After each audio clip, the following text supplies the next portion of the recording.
అప్పుడప్పుడు ఈ సృష్టిలో ఎన్నో అద్భుతాలు జరుగుతూ ఉంటాయి. వాటిలో కొన్ని ఆసక్తిని రేకెత్తిస్తే మరికొన్ని ఆశ్చర్యాన్ని కలిగిస్తుంటాయి. అలాంటి అరుదైన ఘటనలో ఒకటే సంపూర్ణ చంద్రగ్రహణం. ఈ క్రమంలో ఆకాశంలో అద్భుతం జరగబోతోందనే చెప్పాలి. విశ్వావసునామ సంవత్సరంలో ఇదే చివరి గ్రహణం కావటంతో దీనికి ఎంతో ప్రాధాన్యత ఉంది. అసలు ఈ గ్రహణం సమయంలో చంద్రుడు ఎరుపు రంగులోకి ఎందుకు మారుతాడు? గ్రహణ సమయంలో ఆలయాలు ఎందుకు మూసివేస్తారు?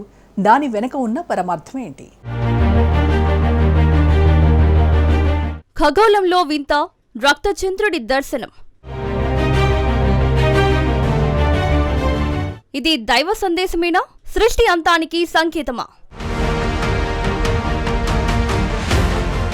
అసలు అంతరిక్షంలో ఏం జరుగుతోంది?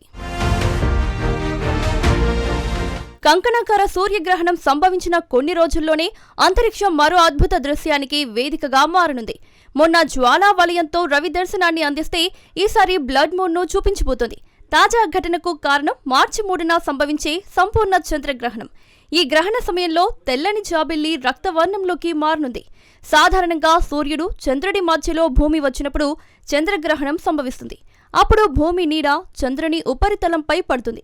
ఆ సమయంలో చంద్రుడు కొంత భాగం మాత్రమే భూమి నీడలో ఉంటే పాక్షిక చంద్రగ్రహణం ఏర్పడుతుంది. అదే పూర్తిగా అంటే మొత్తం చంద్రుడు భూమి నీడ కిందకు వస్తే సంపూర్ణ చంద్రగ్రహణం సంభవిస్తుంది.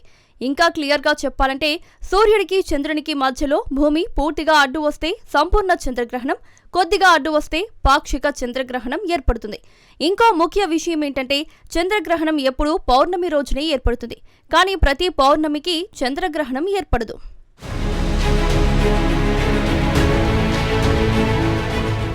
అయితే ఈసారి సంభవించే సంపూర్ణ చంద్రగ్రహణం బ్లడ్ మూన్ గా మారనుందని శాస్త్రవేత్తలు చెబుతున్నారు. ఎందుకంటే ఈ గ్రహణ సమయంలో చంద్రుడు పూర్తిగా భూమి నీడలో ఉంటాడు. కాబట్టి సూర్యకాంతి నేరుగా చంద్రుడిని చేరుకోలేదు. సూర్యకాంతిలో తక్కువ తరంగ దైర్ఘ్యాలు కలిగిన నీలికాంతి సులభంగా చెల్లాచెదురుగా పోతుంది. కానీ ఎరుపు, నారింజ కాంతి దీర్ఘ తరంగ దైర్ఘ్యాల మాదిరిగా భూమి దట్టమైన వాతావరణంలోకి చొచ్చుకొనిపోయి చంద్రుని ఉపరితలం చేరుకుంటుంది. ఈ నారింజ, ఎరుపు రంగులు భూమిని దాటుకుని ఆపై జాబిలిని చేరుకోవడం వల్ల అది మనకు రక్తవర్ణంలో కనిపిస్తుంది. మనకు తెలిసిన కొన్ని సంపూర్ణ చంద్రగ్రహణాల్లో blood moon, super moon, blue moon, harvest moon ఉన్నాయి. భారత వాతావరణ శాఖ ప్రకారం ఈ సంపూర్ణ చంద్రగ్రహణం 12 ఫాల్గుణ 1947 శకంలో సంభవిస్తుంది. ఇది భారత ప్రామాణిక సమయం మార్చి 3, 2026 మధ్యాహ్నం 3:20 ప్రారంభమై సాయంత్రం 6:48 ముగుస్తుంది. హైదరాబాద్లో సంపూర్ణ చంద్రగ్రహణం 26 నిమిషాల పాటు కనిపిస్తుంది. ఈ ఏడాది మార్చి 3 మంగళవారం నాడు కేతుగ్రస్త చంద్రగ్రహణం సంభవించనుంది.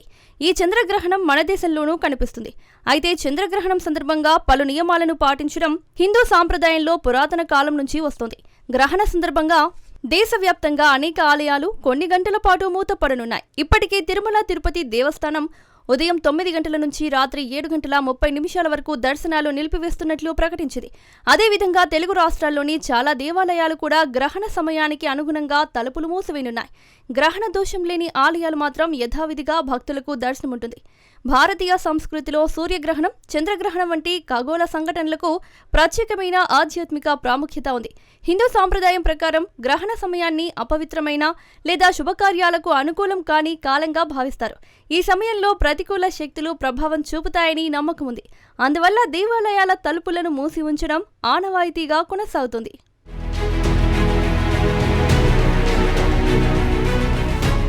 పురాణ కథనం స్కంద పురాణం ప్రకారం క్షీరసాగర మదనం సమయంలో ఉద్భవించిన అమృతం కోసం దేవతలు, దానవులు పోటీ పడతారు.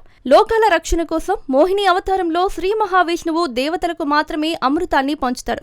అయితే రాహుకేతువులు మాయగా దేవతల మధ్య కూర్చొని అమృతాన్ని స్వీకరిస్తారు. ఈ విషయం గ్రహించిన సూర్యుడు, చంద్రుడు విష్ణువుకు తెలియజేయగా విష్ణువు సుదర్శన చక్రంతో రాహు కేతువుల శిరస్సులను వేరు చేస్తాడు. అప్పటికే అమృతం కంఠం వరకు చేరడంతో వారి తలభాగం అమరత్వం పొందుతుంది. అప్పటి నుంచే రాహువు సూర్యుడిని, కేతువు చంద్రుడిని మింగేందుకు ప్రయత్నిస్తారని, ఆ సమయంలోనే సూర్యగ్రహణం, చంద్రగ్రహణం సంభవిస్తాయని పురాణగాథ చెబుతుంది. ఈ పురాణ విశ్వాసాల ఆధారంగా గ్రహణ సమయాన్ని అపవిత్రంగా భావించడం ప్రారంభమైంది. దేవతా విగ్రహాలపై ప్రతికూల ప్రభావం పడకూడదనే ఉద్దేశంతో గ్రహణానికి ముందు ఆలయాలను మూసివేస్తారు. గ్రహణం ముగిసిన తర్వాత ఆలయాన్ని శుద్ధి చేసి విగ్రహాలకు అభిషేకం నిర్వహించిన అనంతరం పూజలను పునఃప్రారంభిస్తారు. శుద్ధి ప్రక్రియ.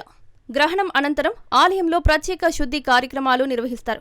ఇందులో విగ్రహాలకు పవిత్ర జలాలతో అభిషేకం, ఆలయ ప్రాంగణం శుభ్రత, మంత్రోచ్చారణలతో పునఃప్రతిష్ఠ భావన ఇవి జరుగుతాయి. తద్వారా ఆలయంలో మళ్లీ పూజా కార్యక్రమాలు ప్రారంభమవుతాయి. శాస్త్రీయ కోణం, జాగ్రత్తలు. శాస్త్రీయంగా గ్రహణం అనేది సూర్యుడు, భూమి, చంద్రుడు ఒకే రేఖలో రావడం వల్ల సంభవించే సహజ ఖగోళ సంఘటన. అయితే పూర్వకాలంలో గ్రహణాన్ని అపశకునంగా భావించి కొన్ని జాగ్రత్తలు సూచించారు. ముఖ్యంగా ఆహారం తీసుకోవడం నివారించడం, గర్భిణీలు జాగ్రత్తలు పాటించడం వంటి ఆచారాలు ఏర్పడ్డాయి. ఆలయాలను మూసివేయడం కూడా అదే సాంప్రదాయానికి భాగంగా ఏర్పడింది.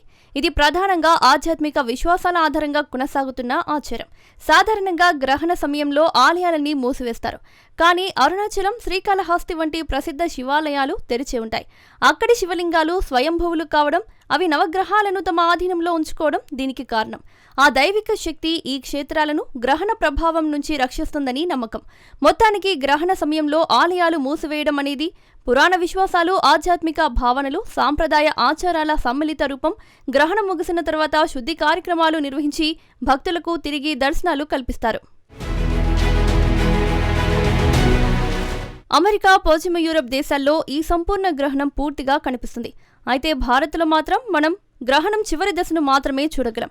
సాయంత్రం మన దేశంలో చంద్రోదయం అయ్యే సమయానికే చంద్రుడు భూమి యొక్క దట్టమైన నీడ నుంచి బయటకు వచ్చేస్తుంటాడు. మనకు చంద్రుడు ఉదయించేటప్పుడు ఎర్రటి రంగులో కాకుండా కాస్త మసకబారినట్లుగా కనిపిస్తాడు. దీనిని శాస్త్రవేత్తలు పెనంబ్రల్ దశ అని పిలుస్తారు. ఈ సమయంలో చంద్రుడు తన సహజ రూపంలో కాకుండా కొంచెం మసకగా కనిపిస్తాడు. ఇక ప్రపంచవ్యాప్తంగా ఈ బ్లడ్ మూన్ చర్చనీయాంశమైంది. కొందరు దీనిని విశ్వంలో సాధారణ సంఘటనగా చూస్తే, మరికొందరు దీనికి ఆధ్యాత్మిక లేదా ప్రవచనాత్మక అర్థాలు ఇస్తున్నారు. ఇంకొందరు సృష్టి ముగింపుకు సూచికగా చెప్తున్నారు. ముఖ్యంగా బైబిల్లోని యోవేలు గ్రంథంలోని ఒక వచనాన్ని ప్రస్తావిస్తూ కొందరు ఇది దైవ సంకేతమని భావిస్తున్నారు. ఆ వచనంలో సూర్యుడు చీకటిగా మారడం, చంద్రుడు రక్తవర్ణంలోకి మారడం గురించి ప్రస్తావన ఉంది. క్రైస్తవ సాంప్రదాయంలో కొందరు ఈ వాక్యాన్ని అంత్యకాల సూచనగా భావిస్తారు. అయితే శాస్త్రవేత్తల దృష్టిలో ఇది పూర్తిగా సహజ ఖగోళ ప్రక్రియ. సూర్యుడు, భూమి, చంద్రుడు తమ తమ కక్ష్యల్లో తిరుగుతూ ఉండగా కొన్ని సమయాల్లో ఈ రేఖీయ సమీకరణం ఏర్పడుతుంది. అప్పుడు గ్రహణం సంభవిస్తుంది. భూమి వాతావరణ గుణాలు కారణంగా చంద్రుడు ఎర్రగా కనిపిస్తాడు. ఇందులో అపశకునం లేదా దైవశాపం వంటి అంశాలు లేవని శాస్త్రజ్ఞులు స్పష్టం చేస్తున్నారు. ఇప్పుడు అలాంటి సంఘటనే జరుగుతుండటంతో మార్చి 3న రానున్న ఈ చంద్రగ్రహణం ఆసక్తిని పెంచుతోంది. చాలా మంది ఈ గ్రహణాన్ని దైవ సంకేతంగా సూచిస్తున్నారు. మరి నిజంగా ఇది దైవ సంకేతమేనా లేదా నిత్యం ఈ విశ్వంలో జరిగే ఒక అద్భుతమైన వింతేనా అనేది తెలియాల్సి ఉంది. ఏది ఏమైనా ఈ బ్లడ్ మూన్ అనేది తీవ్ర ఆసక్తిని, అంతకుమించి కొత్త చర్చను లేవనెత్తింది అనడంలో ఎలాంటి సందేహం లేదు.